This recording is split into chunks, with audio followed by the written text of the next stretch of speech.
शवाल के रोज़े किन दिनों रखने चाहिए? ऊंची बोलो।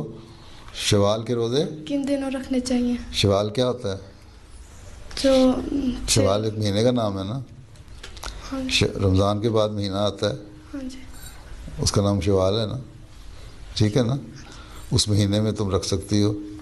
ज़रूरी नहीं है कि फौरी तौर पे पहले यकम शवाल को ईद है तो 2 से रोज़े रखना ज़रूरी नहीं है। 6 रोज़े अगर रख लो हैं तो उस लगातार 6 भी रख सकती हो और उस पूरे महीने में 6 भी रख सकती हो। शवाल के पूरे महीने में 6 रख लो तब भी शामिल हो जाएंगे, वो शुमार हो जाते हैं पूरे हैं। ज़रूरी नहीं लगातार 6 रखने, ये ज़रूरी है कि शवाल के महीने में रख लें।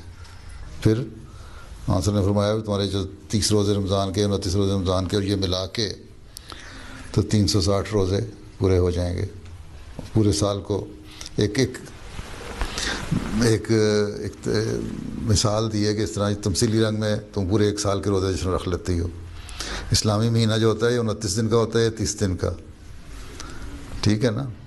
360 दिनों में 3 दिन का होता है साल, तो 6 रोज़े शामिल करके उसमें तो 360 पूरे हो जाते हैं, ठीक है। यानी कि एक रोज़ा 10 दिन के बराबर हो गया अगर सही तरह रोज़ा रखा है।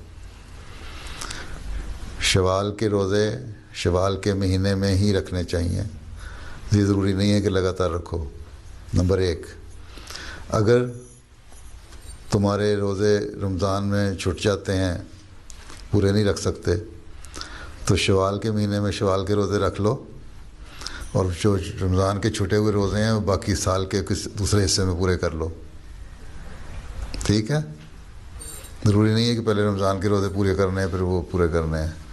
रमज़ान के रोज़े फिर शवाल के बाद ही पूरे हो सकते हैं अगर कुछ 5-7 रोज़े छूट जाते हैं तो, ठीक है।